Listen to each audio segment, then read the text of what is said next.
I still remember the exact moment my world shattered into a million pieces. I was standing in the doorway of Constance Harrison's bedroom, watching her chest rise and fall with mechanical precision, when her eyes suddenly snapped open like a doll coming to life. Her bony fingers shot out from under the silk sheets and wrapped around my wrist with a strength that shouldn't have been possible for someone who'd been unconscious for 3 weeks. "They're going to kill you next," she whispered, her voice raspy but terrifyingly clear. Just like they tried with me. My knees buckled. The serving tray I'd been holding crashed to the floor, sending the afternoon tea and medications scattering across the Persian rug. Outside, I could still hear the fading rumble of Nathan's Mercedes as it disappeared down the long driveway, carrying my husband and his brothers away from the mansion. Away from me. Away from their mother, who was supposed to be in a coma. But I'm getting ahead of myself. Let me go back to where this nightmare really began. 3 weeks earlier, I was in my classroom helping little Tommy Chen tie his shoelaces when my phone rang. It was Nathan, and his voice had that tight, controlled tone he only used during family emergencies. "There's been an accident," he said. "It's Mother." Constance Harrison had crashed her Mercedes on Route 7, just 2 miles from the mansion. The police said she'd veered off the road and hit a tree at 40 miles per hour. No other cars involved. No witnesses. She was found unconscious by a jogger and rushed to County General, where doctors discovered bleeding in her brain. By the time I arrived at the hospital, she'd slipped into a coma. I stood in that sterile hallway while Nathan and his brothers Gregory, the oldest, and Liam, the youngest, huddled with doctors behind closed doors. They didn't invite me in. They never did. After 2 years of marriage, I was still just Nathan's wife. Not really family. Not in the way that mattered to the Harrisons. When they finally emerged, Gregory's face was set in that cold expression he always wore, like he was calculating something in his head. "We're bringing Mother home," he announced. I blinked. "Home? But shouldn't she stay here where the doctors can—" "We've consulted with Dr. Wells," Gregory interrupted, not even looking at me. "He agrees that Mother would be more comfortable in familiar surroundings. The hospital can't do anything more for her anyway." Dr. Wells was the Harrison family physician, a thin man with silver hair who'd been taking care of them for over 20 years. I'd met him twice, both times at family dinners where he sat at Constance's right hand like some kind of trusted advisor. "But I don't understand," I pressed. "What about nurses? Physical therapists? She'll need round-the-clock medical care." That's when Nathan put his hand on my shoulder, and I recognized that gesture. It was the same one he used when he wanted me to stop talking. "Actually, darling, we were hoping you could help with that," he said, his voice smooth as honey. "You're so nurturing with your students. Mother would want someone who cares about her, not strangers." My stomach dropped. "Nathan, I'm a kindergarten teacher. I don't know anything about caring for someone in a coma. Dr. Wells will give you instructions," Liam chimed in, flashing that boyish smile that usually made people trust him. "It's really not complicated. You just need to keep her clean, turn her every few hours, and make sure she gets her medications. We'll have a nurse check in every few days. Every few days, not every day, not even daily visits." I wanted to argue, but 3 pairs of Harrison eyes were staring at me, and I felt that familiar pressure, the unspoken expectation that I should be grateful to help, that this was my duty as Nathan's wife, that refusing would mark me as selfish and ungrateful. So I said yes. The mansion felt different with Constance in it. They'd converted the largest guest bedroom on the 2nd floor into a makeshift hospital room. A mechanical bed sat where the 4-poster used to be, surrounded by IV stands and monitors that beeped softly through the day and night. Dr. Wells came by that first evening and spent 3 hours showing me how to administer medications, check vital signs, and adjust her position to prevent bed sores. "The key is consistency," he told me, his pale blue eyes fixed on mine. "These medications must be given at exactly the right times, morning, noon, and night. No exceptions. Do you understand?"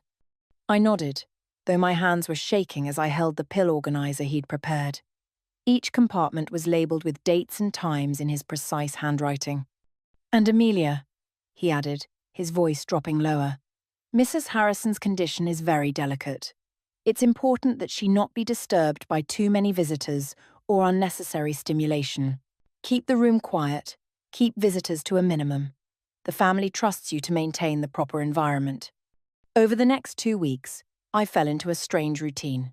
I'd wake at 6, check on Constance, give her morning medications through the feeding tube, and then rush to school. Between classes, I'd call the mansion to make sure everything was okay, even though Constance was alone and couldn't answer. After school, I'd race home, spend the evening caring for her, and collapse into bed exhausted. Nathan was supportive in his distant way. He'd pat my hand at dinner and tell me I was doing wonderfully, but he never offered to help with his own mother's care. Gregory stopped by once, stood in the doorway for 30 seconds, and left without saying a word. Liam sent flowers. The nurse, Dr. Wells, had promised visited exactly twice in 2 weeks, and both times she barely looked at Constance before checking some boxes on a chart and leaving. I started noticing strange things. The medications Dr. Wells prescribed didn't match anything I found when I searched online for coma care. When I asked him about it, he said they were specialized treatments for her specific condition and got irritated that I'd questioned him. The day nurse, a kind woman named Patty, quit suddenly, citing personal reasons in a brief voicemail that sounded strained. Then, 5 days ago, Nathan came home with news. "There's a real estate conference in Chicago," he said over dinner. "All 3 of us need to attend. It's important for the business." I set down my fork. "All 3 of you? At the same time? It's only 5 days," Gregory added. He'd invited himself to dinner, which he never did. "You'll be fine managing Mother on your own. You've been doing such an excellent job." Something in his tone made my skin crawl. It was the same voice he used in court when he was about to trap someone in a lie. "I really think one of you should stay," I said carefully. "What if something happens? What if her condition changes? Dr. Wells will check on her daily while we're gone," Nathan assured me. "And you have his number if anything urgent comes up. Besides, you've proven you're more than capable." They left this morning. I stood on the front steps watching Nathan's Mercedes disappear down the tree-lined driveway, carrying all 3 Harrison brothers away from their comatose mother. The mansion felt enormous and empty around me, its 40 rooms echoing with silence. I waited until the car was completely out of sight, then walked upstairs to check on Constance. I pushed open the bedroom door, balancing a tray with her afternoon medications and a cup of tea I'd made for myself. That's when it happened. Her eyes opened. Not slowly, not gradually, they just snapped open like someone had flipped a switch. Clear, alert, and fixed directly on me. I froze. She moved faster than I thought possible, her hand shooting out to grab my wrist. The tray fell. Tea and pills scattered everywhere. "They're going to kill you next," Constance Harrison whispered, her grip like iron. "Just like they tried with me." And in that moment, standing in a bedroom in an empty mansion with a woman who wasn't supposed to be conscious, I realized I'd been played. We both had. For several seconds, I couldn't breathe, couldn't think, couldn't do anything except stare into Constance Harrison's eyes that were supposed to be vacant and unseeing, but were instead sharp and terrified. "Mrs. Harrison, how are you?" The words tumbled out in a nonsensical rush. "Close the door," she hissed, releasing my wrist. "Quickly. And call me Constance. I think we're past formalities now." My hands trembled as I pushed the heavy oak door shut.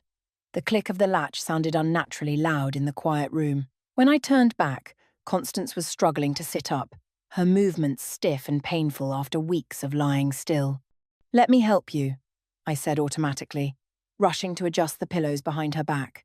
My teacher instincts kicked in, even though my brain was still trying to process what was happening. "Thank you," she said, her voice hoarse. "I've been awake for 8 days now. Do you have any idea how hard it is to lie perfectly still for 8 days? I thought I'd go mad. 8 days!" I sank into the chair beside her bed. "But the doctors said Dr. Wells said—" "Dr. Wells is a liar." Constance's jaw tightened. "He's been lying since the beginning. The accident wasn't an accident, Amelia. My brakes were cut. The room seemed to tilt." "What?" "3 weeks ago. I found something I wasn't supposed to find.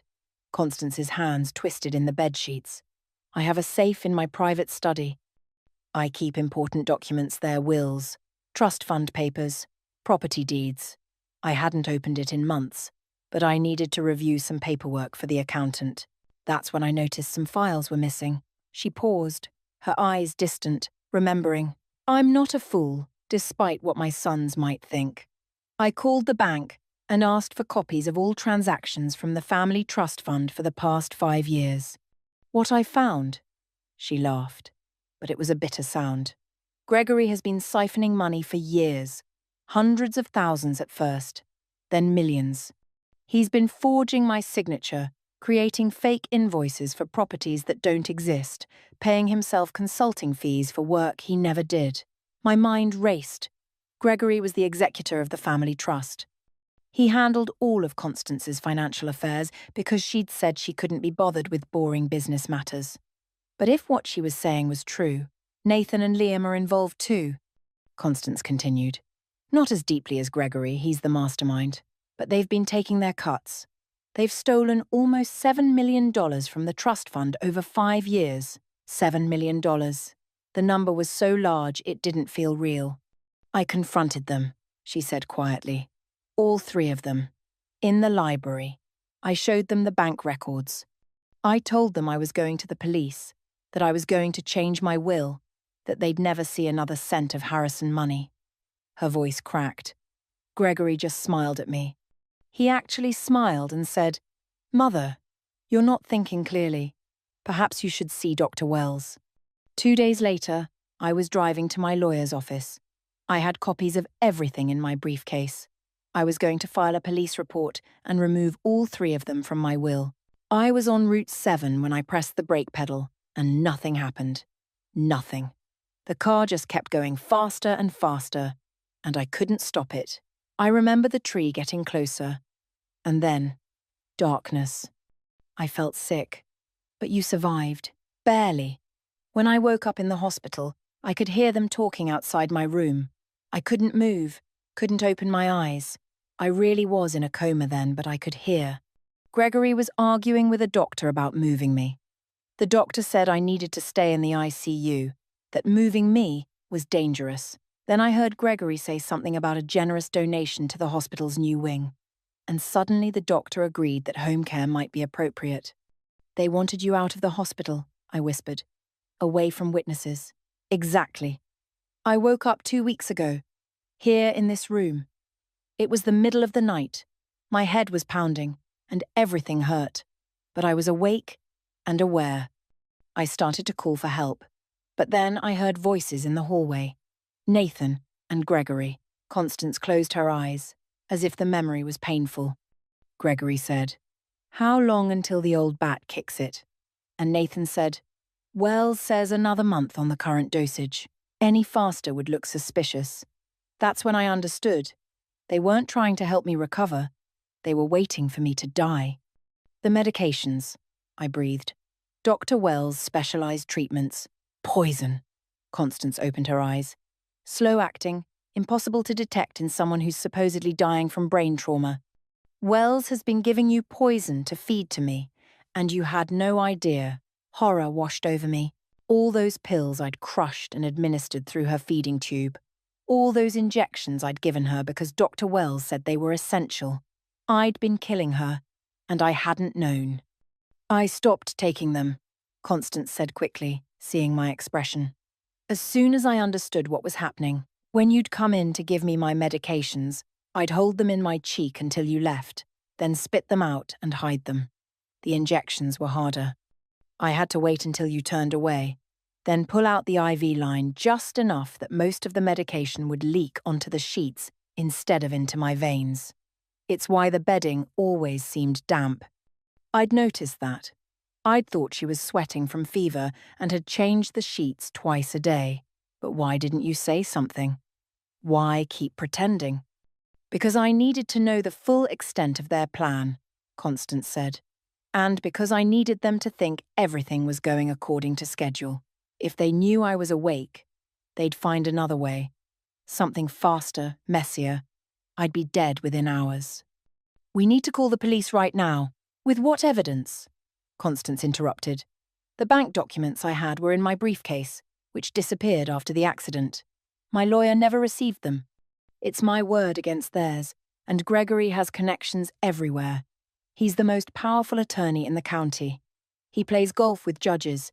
He has the police chief over for dinner. Who do you think they'll believe him? Or his traumatized mother, who just woke up from a coma making wild accusations? She was right, and I hated it. But I made copies, Constance continued. Before I confronted them, I wasn't completely stupid. I put duplicates of everything in a safety deposit box at First National Bank. Account numbers, forged signatures, fake invoices, everything we need to prove what they've done. Hope flickered in my chest. Then we can... There's a problem. Constance gripped my hand. I can't access the box. The bank knows I've been in a coma. If I suddenly show up, they'll notify my family immediately as a courtesy. Gregory would know within minutes that I'm awake. Then I'll go. I'll tell them you sent me. You can't. The box requires my presence or a notarized power of attorney, which we don't have time to arrange. But there's another way. I left a key hidden in this house. A spare key that the bank doesn't know about. With that key and the right password, you can access the box alone. My pulse quickened. Where's the key? That's the problem. I hid it so well, I'm having trouble remembering exactly where. The accident did something to my memory. I know it's in the library, hidden inside a hollowed book, but I can't remember which one. There are over 2,000 books in that library. 2,000 books. We had 4 days before the brothers came home. There's something else you need to know, Constance said, her voice dropping. I heard them planning something before they left. I couldn't hear everything, but I heard Gregory say your name. And I heard Nathan say, we can't have any loose ends. The words hung in the air between us like a death sentence. What does that mean? I asked, though part of me already knew. It means you were never supposed to survive this either, Constance said softly. They need someone to blame when I die. The inexperienced caretaker who made a tragic mistake. The wife who was negligent. By the time they come home, I'll be dead from your incompetence. And you'll be so distraught and guilty that when you have your own tragic accident shortly after. She didn't finish the sentence. She didn't need to. My husband was planning to kill me. Suddenly, a sound drifted up from downstairs. The distinct creak of the front door opening. Constance's eyes went wide with terror. Someone's here, she whispered. Quick, pretend I'm still unconscious. Don't let them know I'm awake. She laid back and closed her eyes, just as footsteps began climbing the stairs. My heart hammered against my ribs as the footsteps grew louder, closer. I dropped to my knees and frantically started gathering the scattered pills and broken teacup pieces from the floor, trying to look natural, trying to slow my breathing. Constance lay perfectly still, her chest rising and falling in that same mechanical rhythm I'd watched for weeks. The bedroom door swung open. Amelia! Is everything all right? I heard a crash. Dr. Wells stood in the doorway, his medical bag in hand, his silver hair perfectly combed as always. He wasn't supposed to be here until tomorrow morning. That's what Nathan had told me, daily visits starting tomorrow. Dr. Wells, I managed, my voice shaking only slightly. You startled me. I dropped the tea tray. His pale blue eyes swept the room, taking in every detail. The pills scattered across the rug, the broken china. Me, kneeling on the floor with shaking hands. His gaze lingered on Constance for a long moment, and I held my breath, terrified he'd somehow noticed something different about her. I thought I'd stop by early, he said smoothly, stepping into the room. Make sure you had everything you needed before the boys' trip. It's a big responsibility, caring for Constance alone. I'm managing fine, I said, standing up with a handful of pills. Just clumsy today, I suppose. He set his bag down on the side table and moved to Constance's bedside. I watched him check her pulse, lift her eyelids to examine her pupils with a small flashlight, test her reflexes. Every movement was practiced and professional. If he suspected anything, his face didn't show it. Her vitals are stable, he announced. Have you been administering the medications on schedule? Every dose, exactly on time. I lied, thinking of all those pills Constance had been hiding. Good, good. He pulled out a stethoscope and listened to her heart. It's crucial that she receives consistent care. Any deviation from the treatment plan could have serious consequences. The way he said it made my skin crawl. Serious consequences. Like waking up and exposing everything. Dr. Wells, can I ask you something? I tried to keep my voice casual. What exactly are these medications for? I looked some of them up online, and they don't seem like typical treatments for coma patients. His hand paused for just a fraction of a second before continuing to adjust Constance's IV line. Where did you look them up? Just medical websites. I wanted to understand what I was doing. I see. He straightened, and his smile didn't reach his eyes. Mrs. Harrison's condition is quite unique, Amelia. She requires a very specialized treatment protocol that wouldn't be found in general medical literature. I've been consulting with specialists at Johns Hopkins. These medications are part of a cutting-edge approach to brain trauma recovery. It sounded reasonable. It sounded exactly like something a doctor would say, but I'd just learned that everything about Constance's treatment was a lie. And now I couldn't hear his words without wondering what he was really saying. Of course, I said. I just wanted to make sure I understood. It's natural to be curious. He snapped his bag shut. But it's important not to second-guess the treatment plan. Trust the process. Trust the expertise. That's what's best for Constance. Trust. That word again. The Harrisons were always asking me to trust them. Actually, while I'm here, I should adjust her medication schedule, Doctor, Wells said, pulling out a notebook. Her condition has been deteriorating slightly. I'm going to increase the evening dosage. Deteriorating. Because she'd stopped taking the poison. I'll make a note of it, I said. My mouth dry, he wrote out new instructions in his precise handwriting, then reached into his bag and pulled out a fresh IV bag filled with clear liquid. I'm also going to change her IV solution. This new formula will provide better nutritional support. I watched him disconnect Constance's current IV and attach the new bag. The liquid began dripping through the tube, flowing toward the needle in her arm. What was in it? More poison? Something worse? There we go, he said with satisfaction. That should help considerably. How long before we see improvement? I asked, trying to sound hopeful rather than horrified. Hard to say with these cases. Could be weeks, could be months. He gave me a sympathetic look that felt rehearsed. I know this is difficult, Amelia. Caring for someone in Constance's condition takes a tremendous emotional toll.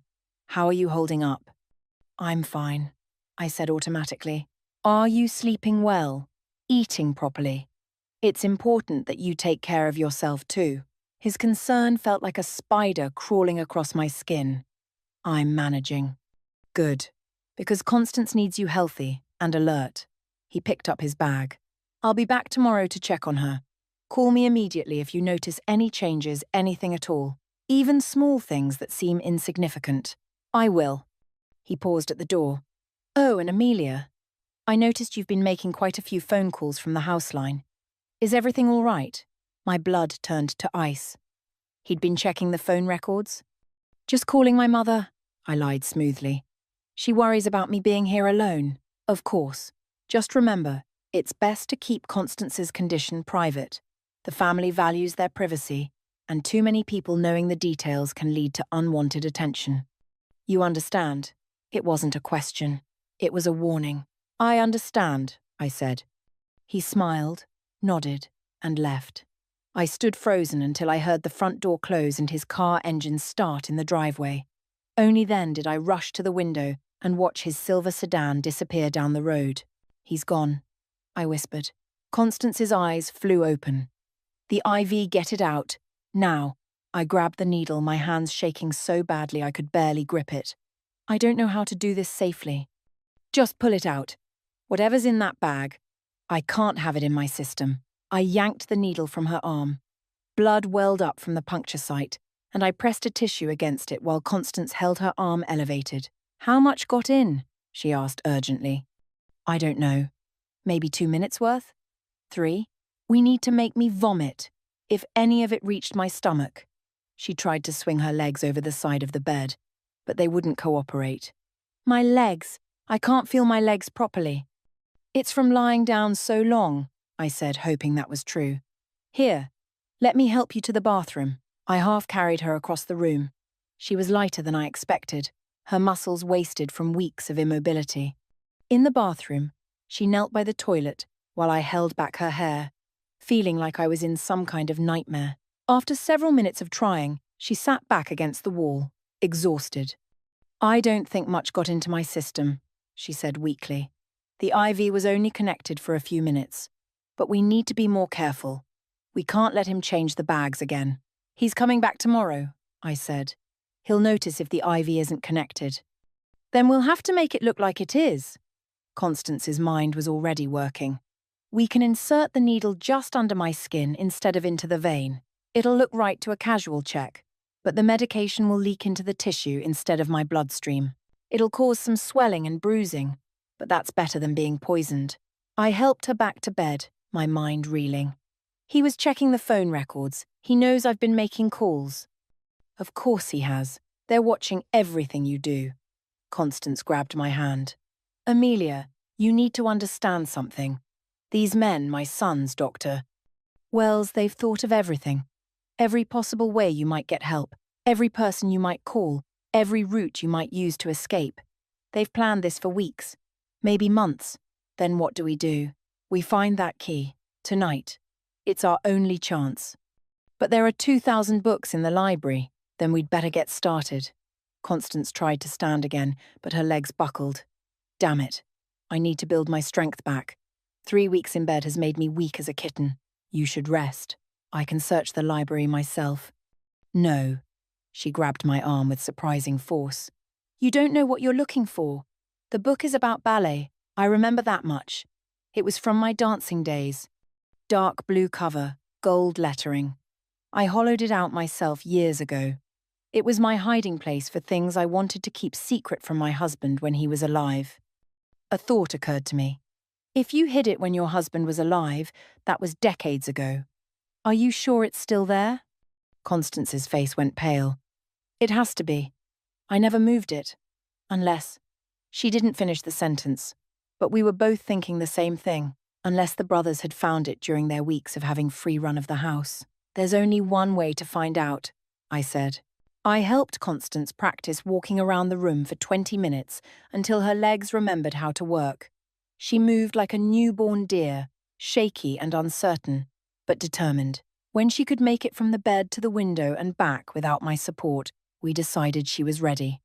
Wait, Constance said as I opened the bedroom door. Before we go down there, you need to know something else. Something I heard Gregory tell Nathan the night before they left. What? She met my eyes, and I saw real fear there. He said, make sure the cameras are recording. We'll need proof of her negligence when this is over. My breath caught. Cameras? What cameras? I don't know, but they're somewhere in this house. Watching us right now. We both looked around the room with new eyes, searching for the tiny lens that might be recording our every move. The thought that they'd been watching all along, that they might have seen Constance wake up, that they could be seeing us right now. We have to assume they're everywhere, Constance whispered, which means we have to be very, very careful about what we do next. A sound from outside made us both freeze. A car engine. Coming up the driveway, I ran to the window and looked out. A dark sedan was parking in front of the house. Not Dr. Wells's car. I didn't recognize it at all. The driver's door opened, and a woman stepped out. She was middle-aged, wearing nurse's scrubs, and she looked terrified. That's Patty, Constance breathed. The nurse who quit. What is she doing here? We watched as Patty hurried to the front door and rang the bell. Then she looked up, directly at Constance's window, and mouthed 2 words. Help me. I flew down the stairs, my footsteps echoing through the empty mansion. Through the frosted glass of the front door, I could see Patty's silhouette, shifting nervously from foot to foot. I yanked the door open. Patty, what are you... Is anyone else here? She interrupted, her eyes darting past me into the hallway. Tell me you're alone, just me and Constance. Dr. Wells left about 30 minutes ago. Her face went white. He was here. Did he see me drive up? No, he was already gone. Patty, what's going on? She pushed past me into the house, immediately moving away from the windows. Her hands were trembling. I shouldn't be here. This is so stupid. But I couldn't stop thinking about you, alone in this house with her, and I had to warn you. Warn me about what? Patty glanced up the staircase, then back at me. Can we talk somewhere private? Away from her room. She's awake, Patty. The nurse staggered backward like I'd slapped her. What? Constance is awake. She's been awake for over a week. She's been pretending to be in a coma because she knows her sons are trying to kill her. For a long moment, Patty just stared at me. Then, slowly, she sank onto the bottom step of the staircase and put her head in her hands. Oh God, she whispered.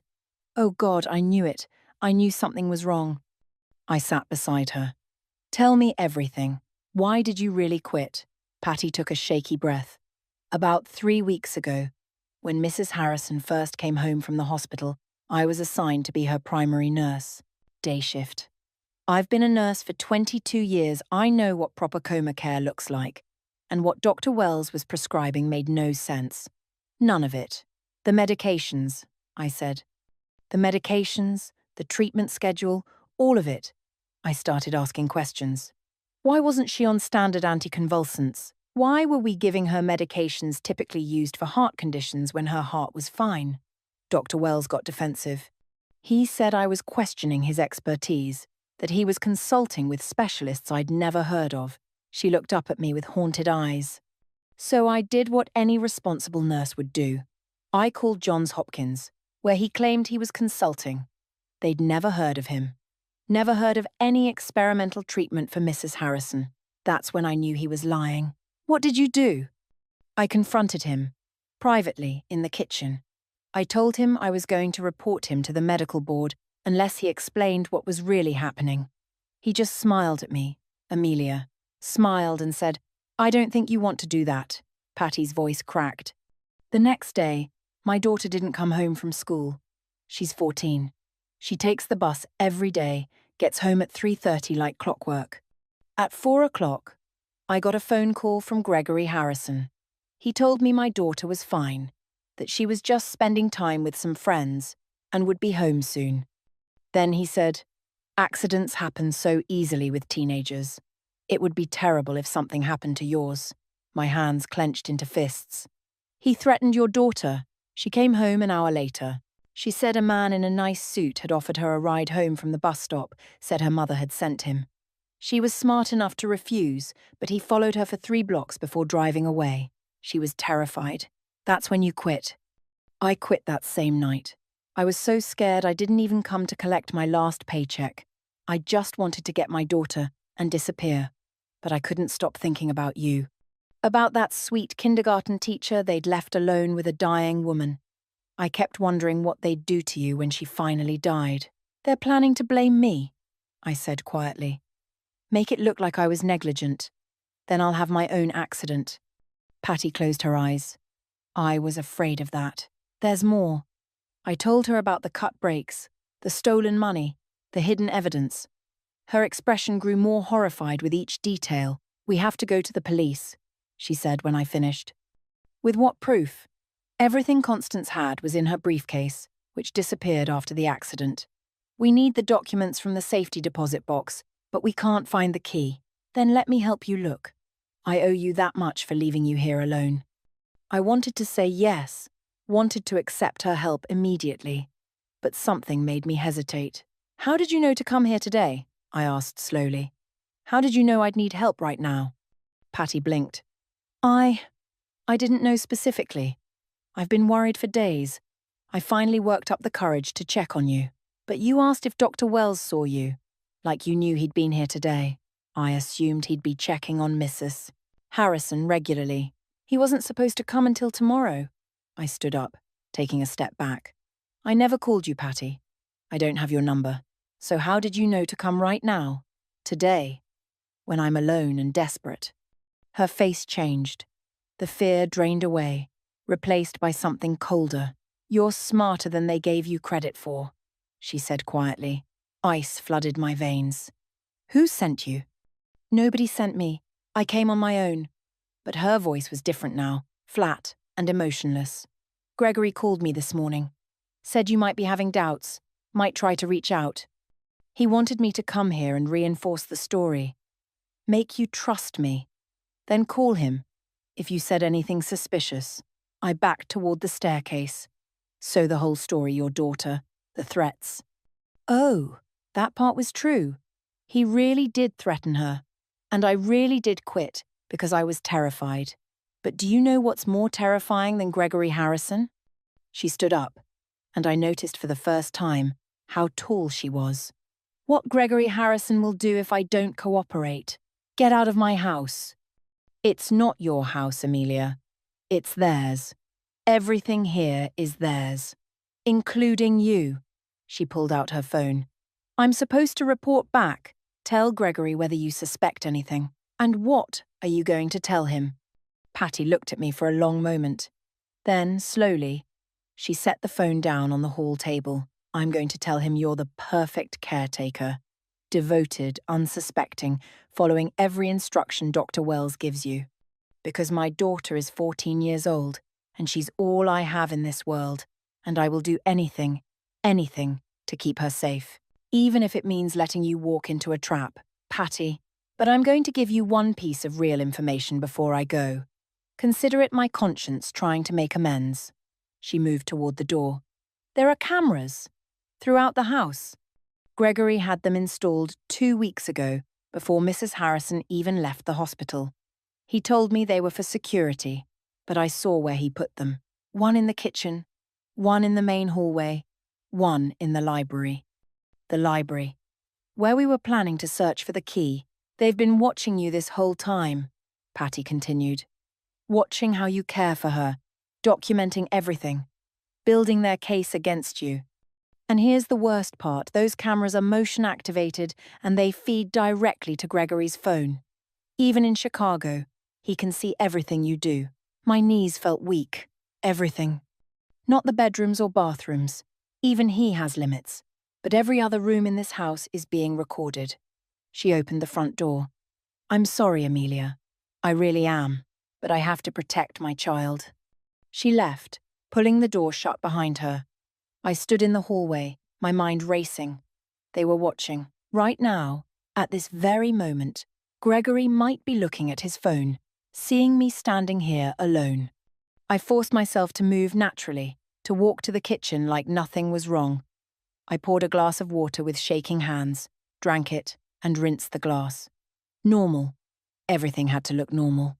Then I climbed the stairs back to Constance's room, my mind working furiously. She was sitting up in bed, stronger already after her brief walk. I heard voices. Who was that? A trap, I said quietly, moving to close the door. They sent the nurse to test me, but she told me about the cameras before she left. There's one in the library. Constance's face fell. Then we can't search for the key. If they see us looking, they'll know I'm awake. We sat in silence, both of us trying to think of a solution that didn't exist. That's when my phone buzzed. A text message from Nathan. Hi, sweetheart. Just checking in. How's Mother? We're thinking of wrapping up the conference early. Might be home tomorrow instead of Friday. Miss you. Tomorrow. They were coming home tomorrow. Constance read the message over my shoulder, and I felt her hand grip mine. They know, she whispered. Something tipped them off. They're coming back to finish this. Another buzz. This time, a photo. It showed the front of the mansion, taken from somewhere down the road. In the driveway, clearly visible, was Patty's dark sedan. The timestamp was from 20 minutes ago. A second text appeared. Looks like you had a visitor. Everything okay? My hands shook as I typed back. Just a former nurse checking on Mrs. Harrison. Everything's fine.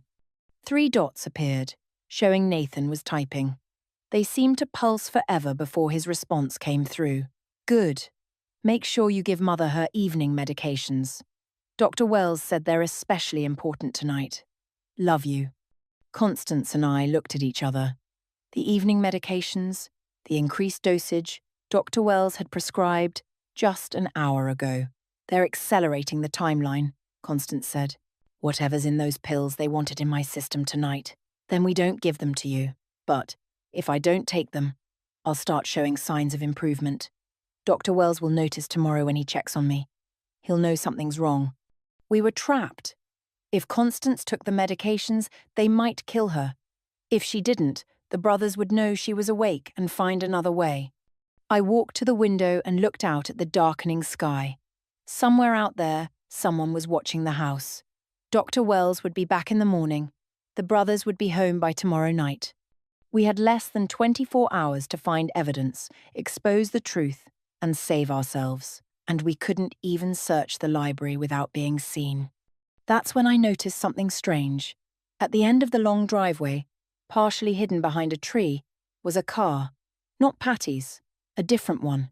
Dark, expensive looking, just sitting there with its lights off. Constance, I said slowly, how many people do you think are watching this house right now? She joined me at the window. When she saw the car, her face went pale. That's a Mercedes, she whispered. The same model Gregory drives. But Gregory was supposed to be in Chicago. Unless he'd never left at all, the world seemed to stop spinning. That Mercedes sitting in the shadows, its engine silent, watching, waiting. He never went to Chicago, I said, my voice barely audible. None of them did. Constance gripped the windowsill. The whole trip was a lie. They've been nearby this entire time, watching to see what we do. My phone buzzed again. Another text from Nathan. You didn't respond about Mother's medications. Please confirm. You'll give them to her tonight. They were getting impatient. Suspicious. I typed back quickly. Sorry. Was helping her settle. Yes, we'll give medications at 8 p.m. as scheduled. The response came within seconds. Good girl, we really will be home tomorrow. Can't wait to see you. Can't wait to kill me, he meant. We're out of time, Constance said. We have to do something right now, tonight, or we're both dead. I turned away from the window, my mind racing through impossible options. We couldn't search the library because of the cameras. We couldn't leave the house because they were watching outside. We couldn't call the police without proof. We were trapped in a mansion that had become our prison. Then an idea struck me, terrible and desperate. But it was all we had.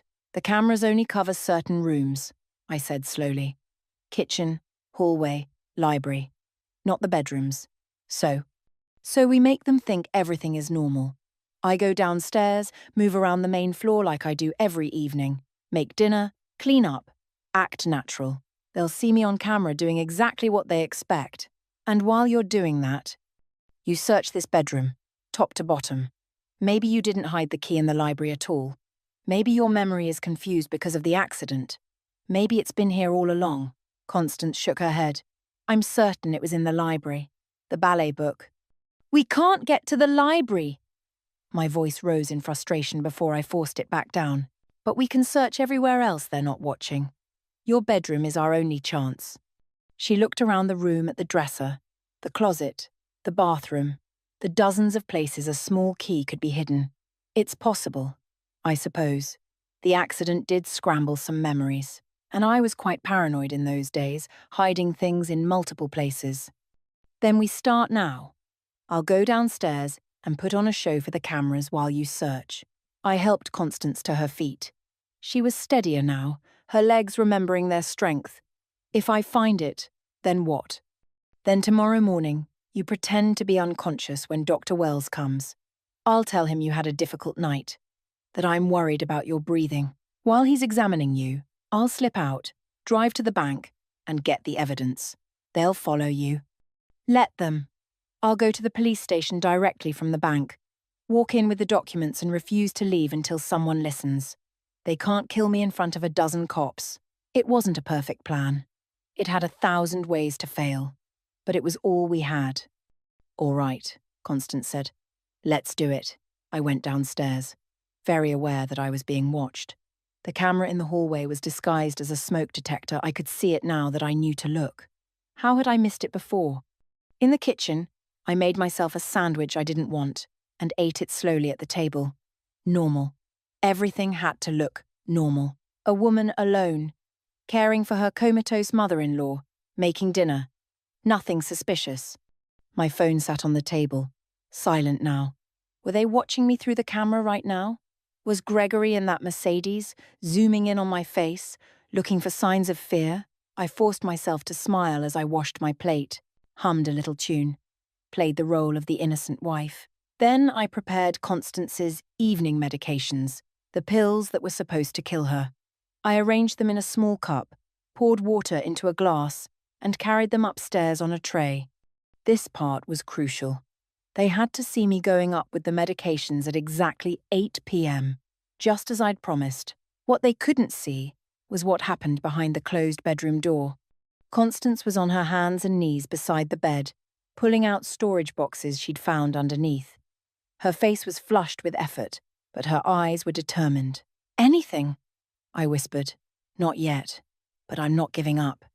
I dumped the pills down the bathroom sink and ran water after them, washing away any trace.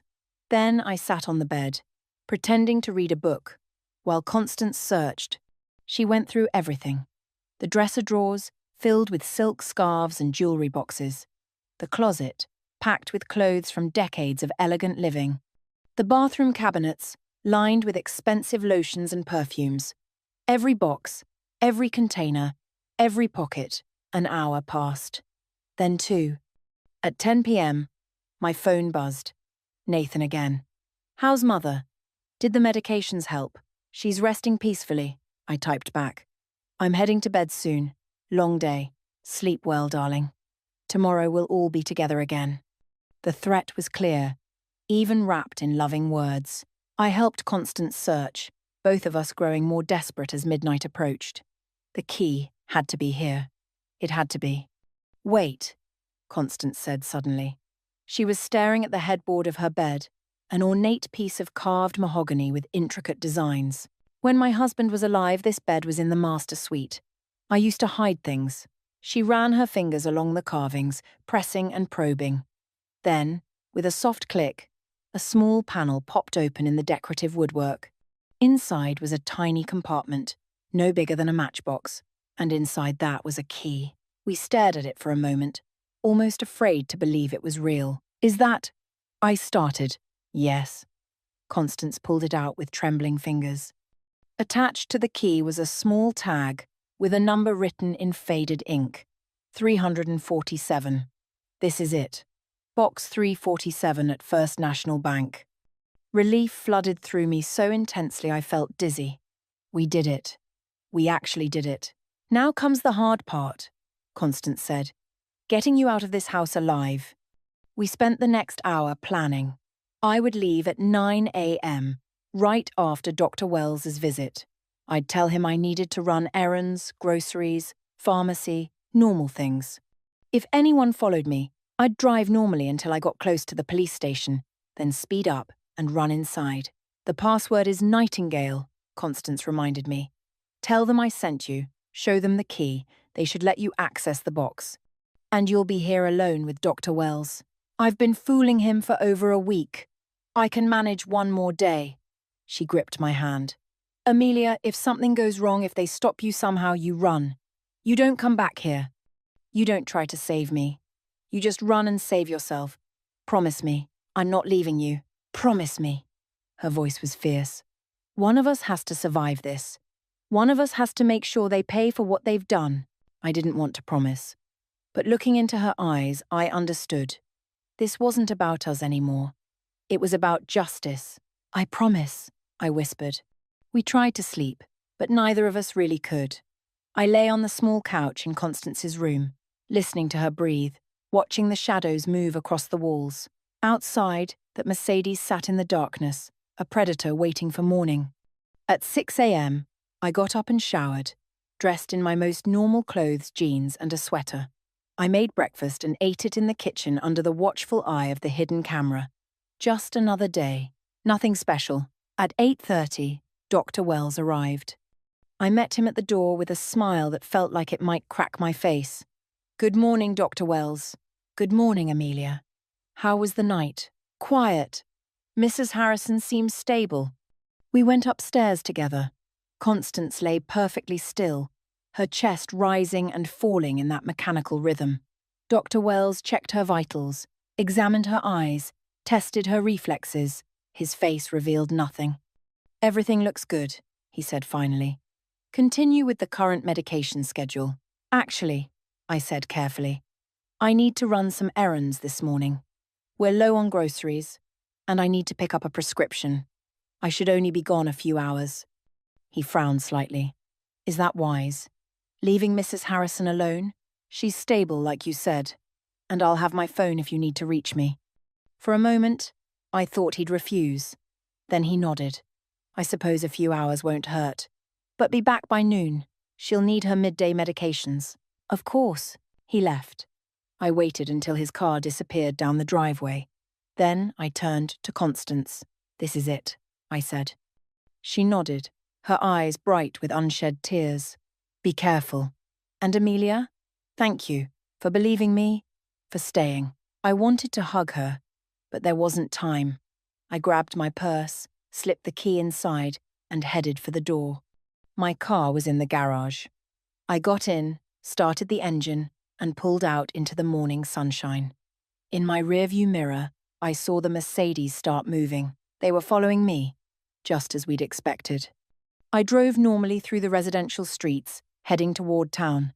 The Mercedes stayed 3 cars back, thinking I didn't notice. My hands gripped the steering wheel so tightly, my knuckles turned white. First National Bank was on Main Street. The police station was 2 blocks away. I just had to get there. At a red light, I checked my mirror again. The Mercedes was closer now, only 1 car between us. My heart hammered. The light turned green. I drove another block. The bank was ahead on the right. I put on my turn signal. That's when I saw it. Parked directly in front of the bank's entrance, blocking the way, was Nathan's car. And standing on the sidewalk, arms crossed, watching me approach, were all 3 Harrison brothers. They'd been waiting. They'd known exactly where I was going. My foot hovered over the brake. Every instinct screamed at me to turn around, to run. But Constance's words echoed in my mind. One of us has to survive this. I looked in the rearview mirror. Gregory's Mercedes had pulled up right behind me. I was boxed in. Then my phone rang. Nathan's name flashed on the screen. My hand shaking, I answered it. "Hello, darling." Nathan's voice was cold, empty of any warmth it once held. "Why don't you park the car and come have a conversation with your family? We have so much to discuss." I looked at the 3 men waiting for me. At Gregory's Mercedes behind me. At the bank so close and yet impossibly far away. And I made my choice. Instead of braking, I slammed my foot on the gas pedal. My car jumped forward, engine roaring. Nathan dove out of the way as I swerved around his vehicle, my side mirror clipping his with a crack of braking glass. Someone was shouting. Tires squealed behind me as Gregory tried to follow, but I had a head start, and I knew these streets better than they thought. I ran a red light, horns blaring around me, turned sharply down a side street.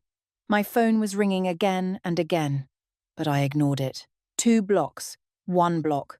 The police station loomed ahead, its American flag whipping in the morning breeze. I pulled into the parking lot, threw the car into park, and ran for the entrance. My purse clutched against my chest. Behind me, I heard Gregory's Mercedes screech into the lot, but I was faster. I burst through the police station doors, gasping for breath, and screamed the words that would either save my life or end it. "I need help. Someone is trying to kill me, and I have proof." Every head in the station turned toward me. And in my purse, burning like a promise of justice, was a small key that held the power to destroy the Harrison family forever. What I didn't know, what I couldn't have known, was that the real nightmare was only just beginning. Because the police officer who stepped forward to help me, his badge glinting in the fluorescent lights, was Gregory Harrison's golf partner, and he was already reaching for his phone.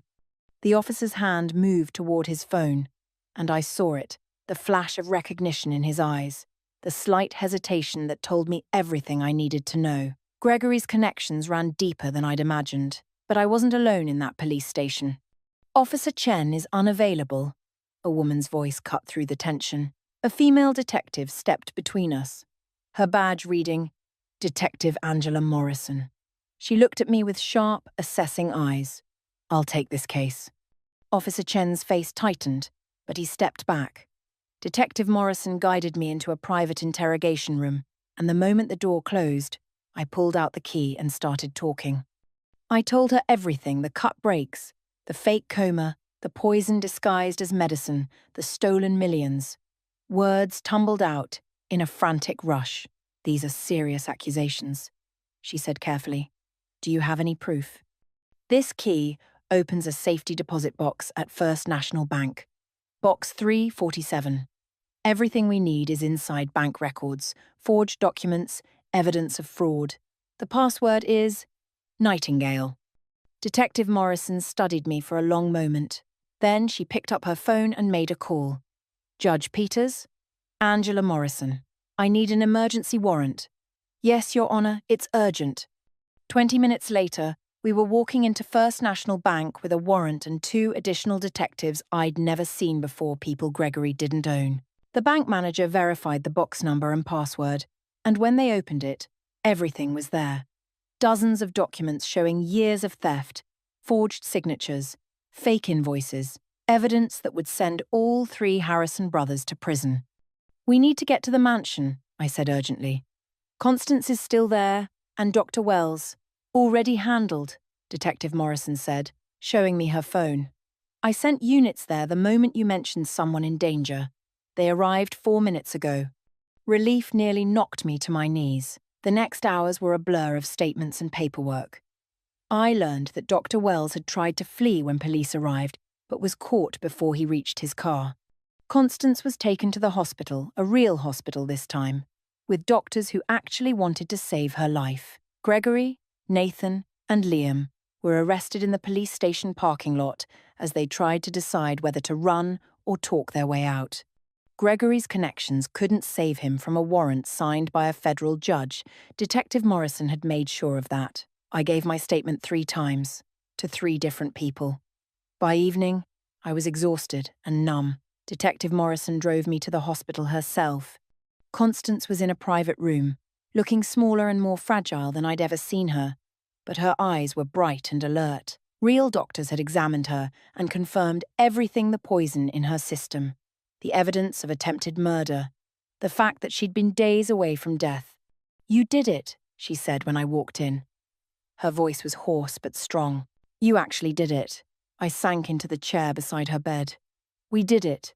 Together. What happens now?" "Now they go to trial," Detective Morrison says, with all the evidence. "It's an open and shut case. Fraud, attempted murder, conspiracy. They're looking at decades in prison." Constance closed her eyes, and for a moment I thought she might cry. But when she opened them again, they were dry. "Good. They deserve every single year." We sat in silence for a while. "What about you?" she asked finally. "What will you do?" I'd been asking myself the same question. My husband had tried to kill me. My marriage was over. My life as I knew it had imploded. "I don't know," I admitted. "Start over, I suppose. Find a new place to live, keep teaching, try to remember what normal feels like." "You'll need a lawyer for the divorce," Constance said. "And probably therapy." "I know an excellent therapist." Despite everything, I smiled. "You're already planning my future. Someone has to." She reached out and took my hand. "Amelia, I owe you my life. Everything I have, everything that's rightfully mine after we recover. What they stole half of it is yours. I don't want your money. I'm not asking what you want. I'm telling you what you've earned." Her grip tightened. "You're the daughter I should have raised instead of those monsters. You're brave and kind and loyal. You didn't leave me, even when you could have, even when you should have." Tears finally came, hot and fast, streaming down my face. I was so scared. "I know. So was I." She pulled me closer, and I rested my head on the edge of her bed while she stroked my hair like a mother comforting a child. "But we survived. We won." 6 months later, I stood in a courtroom and watched Gregory, Nathan, and Liam Harrison receive their sentences. Gregory got 25 years. Nathan got 20. Liam, who turned state's evidence and testified against his brothers, got 15. Dr. Wells got 30 years for attempted murder and conspiracy. None of them looked at me during sentencing. Maybe they couldn't bear to face the woman they'd underestimated so completely. Constance recovered fully. The poison had done some damage, but with proper treatment and physical therapy, she regained her strength. She sold the mansion neither of us could stand to be in that house again and bought a smaller, warmer place by the ocean. I moved into a cottage nearby. With my share of the recovered money, I could have stopped working, but I loved teaching too much to quit. My kindergartners gave me hope, reminded me that not everyone in the world was cruel. Constance and I had dinner together twice a week.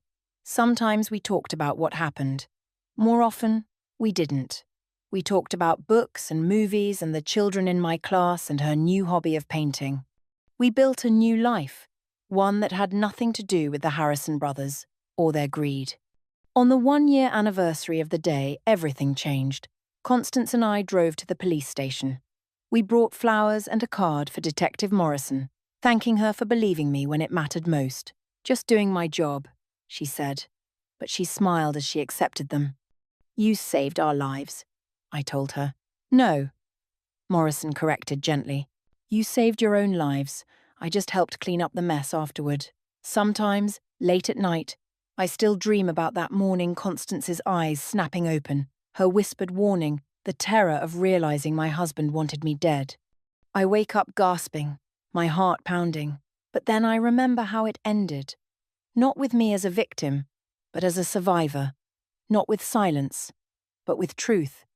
The Harrison brothers had been so certain they could manipulate everyone around them, so confident in their power and connections. They never considered that two women, one old, one young, both underestimated, could be stronger than all their money and influence combined. They had tried to kill us.